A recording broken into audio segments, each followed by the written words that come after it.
Bonjour à tous. Notre leçon aujourd'hui est consacrée aux élèves de la troisième année collégiale autour les actions magnétiques ou bien les forces magnétiques. Donc, on va voir qu'est-ce que c'est un aimant, quels sont les matériaux qui peuvent s'attirer par un aimant. Et aussi, on va voir est-ce que l'action magnétique est une action de contact ou à distance. Et puis, on va distinguer entre une interaction d'attraction et une interaction de répulsion. Alors, on commence par l'étude de qu'est-ce qui se passe entre un aimant et un clot en fer.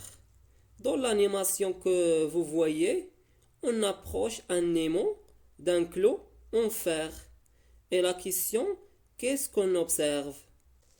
Si on approche un aimant d'un clot en fer, on observe que le clot est attiré par l'aimant. On dit qu'il y a une interaction entre l'aimant et le clot d'attraction, car le clot est attiré par l'aimant. Et aussi, l'action magnétique est une action mécanique d'un effet dynamique, car l'aimant provoque le mouvement de clot. Et le clot est le receveur de cette action mécanique. Et l'aimant est l'acteur. On dit que l'aimant exerce une force magnétique sur le clot. Et puisqu'on a seulement approché l'aimant de clot, puis le clot est attiré par l'aimant, donc la force magnétique est une force à distance.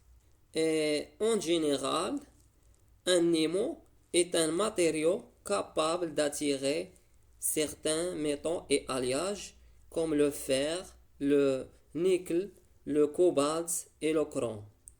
Et un aimant possède un pôle nord, noté N, et un pôle sud, noté S.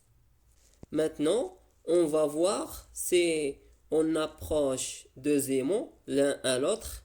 Et dans cette situation, on a deux cas. Premier cas, c'est on approche les pôles différents de deux aimants l'un à l'autre, le pôle nord et le pôle sud, puis on les lâche. Comme le montre l'animation que vous voyez dans l'écran, donc, qu'est-ce qu'on observe? Dans ce cas-là, on observe qu'il y a une force d'attraction entre les deux aimants, c'est-à-dire les pôles de nature différente s'attirent.